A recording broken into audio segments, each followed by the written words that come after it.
by going in the opposite direction again. Right. This is going to be a interesting game. That's what it's like false alarm. They're playing shell game. We're going to go here, then we're going to go there, and then here, and there's no organization, and that's going to create chaos on its own. Mm-hmm. It's pretty easy to get a false alarm in a store's alarm system. There's so many different things that can move. Yeah. So, and, the cops aren't able to corral the crowd the way they would like to control them. They're kind of just going all over the place now. So that's obviously throwing a wrench in the plans. Looks like they're all loading back up in the vehicles. I don't know where they're going to go. Yeah, it must have just been a false alarm or something. Yeah. But everyone mobilized and came up here quick. Yeah, well, that's, Their reaction times today were a lot better. And you got to think where we're at right now. You have to protect the corporate flu shot depot. That's right, flu shot depot. They had to make sure nobody was breaking in there to get their flu shots. Yeah, they don't want anybody going in and destroying the flu shots. They want to make sure those flu shots go in someone's healthy shoulder so they can make them sick. Yeah. Get your flu shot. That's someone. Are you channeling Krakow the clown? Prozac the clown. The killer clown.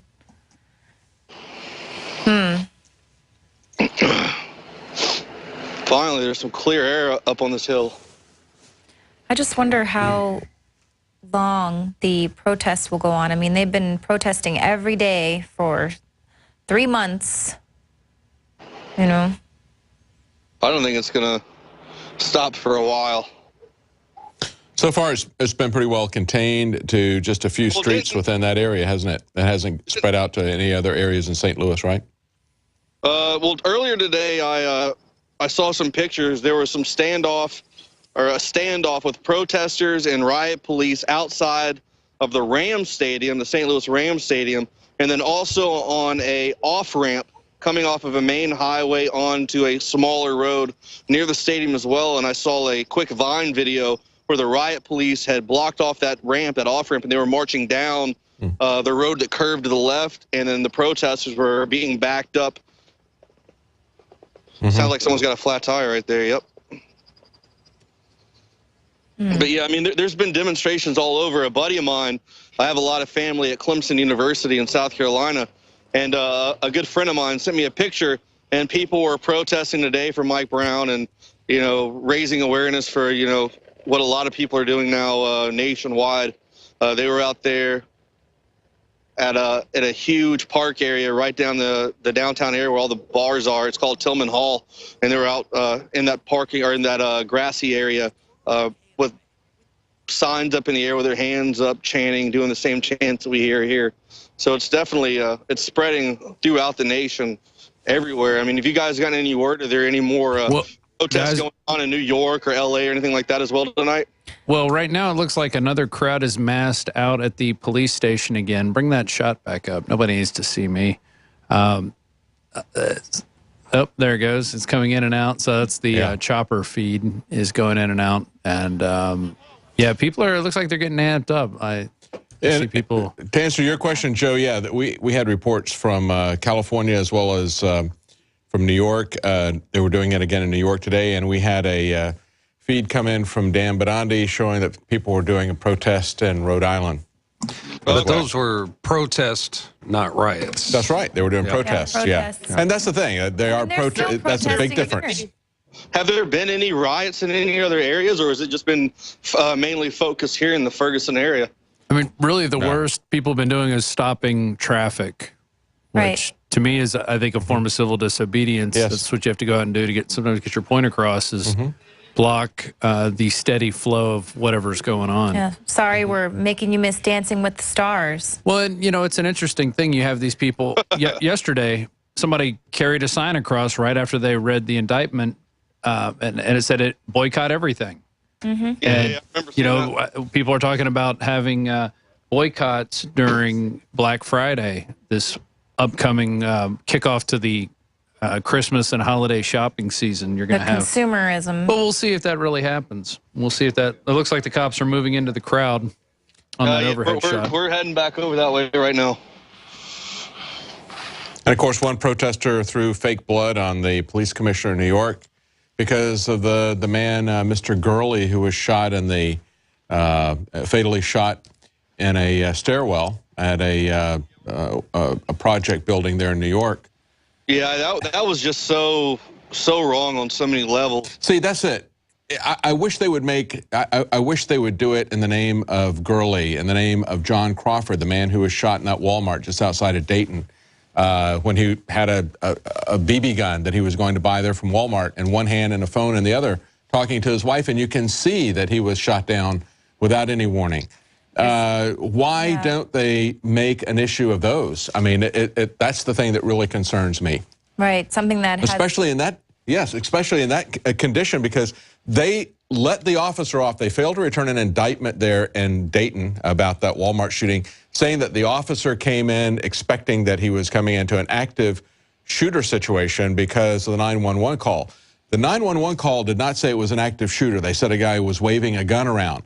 But nevertheless, if that's going to be the alibi for the police officer, then you need to come after the man who made the 911 call that was false. He continued with that narrative, talking to the media, until he was confronted with the surveillance cameras in Walmart, at which point he changed his story because he had been lying. If you cry fire in a crowded theater and there is no fire, that's a crime. So if they don't go after the police officer and they don't go after the man who made the 911 call that says alibi, what's going on? I don't understand. Well, why doesn't somebody do something? They're not letting us get back down here. Oh, here we have some National Guard now on the side of the road. It looks like if you go to my feed while I'm driving, they have blocked this whole area. There's a large, there's a bunch of Army, still National Guards. So I know someone's going to say something. I got to find an area to go park. I can't go there. Yeah, they blocked off they've actually finally blocked off the area, so I don't know if I'm going to be able to get back out there again. I guess we're going to have to find an area to park and then walk quite a distance.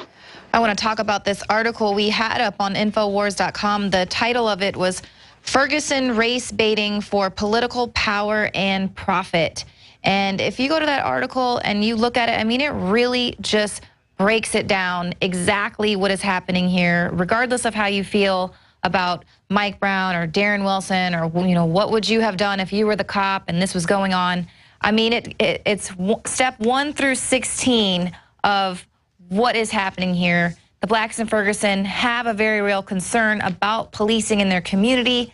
Takes you through all the steps of what's happening here. You got your typical race hustlers moving in because this is the perfect thing for them to latch onto, because the specifics of the case can divide people. Once they sort of leak out that Mike Brown isn't 100% innocent, well, then they're going to have people start fighting amongst themselves. Whereas if he were 100% innocent, anybody, regardless of color, could have said, this is wrong. Let's all protest this. Let's fight against this. You know, and then just going on to just basically explaining it, spelling it out. And this, I would love everyone who's divided on this, who's arguing back and forth on Twitter and leaving all the comments in the articles and just fighting amongst each other. Just read this article. Look at this article. It's called Ferguson Race Baiting for Political Power and Profit. And it spells it out for you. And here we've got this one, you know, troll out there who's trolling Jakari, and Joe Biggs out there tonight saying, bring Alex out here. I mean, who does he think is out there on his side? Al Sharpton, the notorious race baiting, race hustler, FBI informant? I mean, is that who he thinks is out there on his side? Come behind the mob. Yeah, he's not going to get any help from them. No, it's really more trouble. Yeah, it's really a shame. And, you know, going back again to this Walmart shooting, because that is a clear-cut case. The grand jury failed to indict the officer, and that happened in the middle of this long, drawn-out narrative, and it was completely ignored by the press, the mainstream media. It was completely ignored by Eric Holder and these guys. I mean, they are going to say that they're going to have a federal investigation of that of that finding, but still, it was ignored. Yeah, there's so many Go stories ahead, Rob. that are being You had ignored. Yeah, David, we've got John Bound did a report concerning what was going on with these reparations, with the Democratic Party wanting to pay reparations back. And what was interesting is that the riot was originally caused by the Democratic Party back in 1898, as Paul maybe the points Democrat out. Party should pay the reparations. Right, exactly. Since they want to do it now. And What's their white guilt? Let's give Joe a chance to set up and see if anything else happens. We can play. We have this report. We have a report that we played part of it last night from Leanne, her Rick Ross report, which we're trying to get a trend going with the fake Rick Ross to kind of step out into the shadows and kind of make amends for what he's been promoting. Right. The gangster thug life. But anyway, let's go to those. We'll take a break. We're going to go like 12 minutes or so. If stuff kicks back up, we'll come back on. We'll come back regardless anyway and close out the show if nothing else is going on tonight. But we've been going about 4 hours now. So if you're not a member of PrisonPlanet.tv, this is the time to do it. You can become a member and you can share your username and password with up to 20 people. You can also visit the INFOWARS store. It's a great way to support what we're doing here at the InfoWar, and we do appreciate everybody's support throughout this. We've had a good 6,000 people watching the live feed per hour, which is pretty good. There hasn't been it's certainly not as chaotic as was going on last night, which I think is a good thing. I actually predicted it would be worse, but it's not looking too bad. There's a few arrests going on. We're showing one right now. But let's go to these reports, and then we'll come back and kind of wrap it up and see where the rest of the night takes us. You guys agree with that? Sounds good. All right. Certainly. So here we go.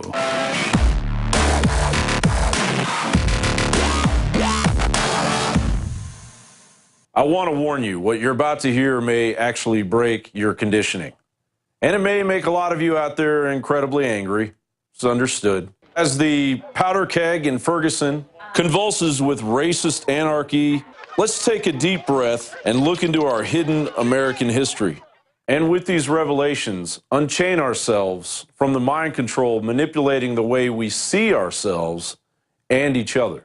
Democrats in North Carolina are calling for the descendants of the 1898 Wilmington insurrection to be compensated, charging that the white-owned businesses in the area profited from the attack. I think it's a disservice to the descendants of the victims of the 1898 to have these monuments put up, have these programs every year, and not provide compensation. Ironically, history reveals that the Ku Klux Klan, founded roughly 30 years after the Democratic Party, served as the terrorist arm of the Democratic Party. The Democrats are essentially suing their own party and their own history. If that turn of events isn't strange enough, as a result of our weak understanding of our own history, take into account the call for reparations that has been a source of angst for African-descended Americans and a source of guilt for European-descended Americans since the U.S. Senate passed the 13th Amendment on April 8, 1864.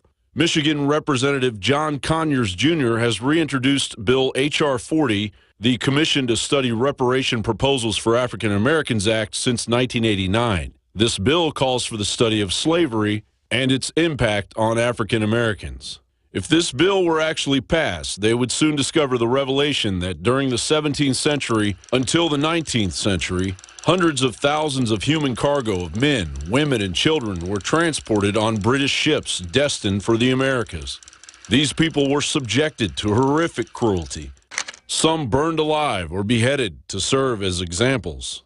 From 1641 to 1652, the British killed 500,000 of them, while selling 300,000 of them into slavery. In the 1650s, more than 100,000 children between the ages of 10 to 14 were ripped from their parents and sold as slaves into the West Indies, Virginia, and Barbados. On one occasion, 1,302 slaves were dumped overboard into the Atlantic Ocean so that the ship's company would have enough food to eat. Once reaching the New World, they were manacled, beaten, and whipped on a regular basis. But these slaves weren't from Africa. These forgotten souls were from Ireland. In the wake of Oliver Cromwell's vicious occupation of Ireland that decimated the Irish population from 1.5 million to 600,000, nearly 1 million Irish natives and their descendants existed as slaves. Irish slaves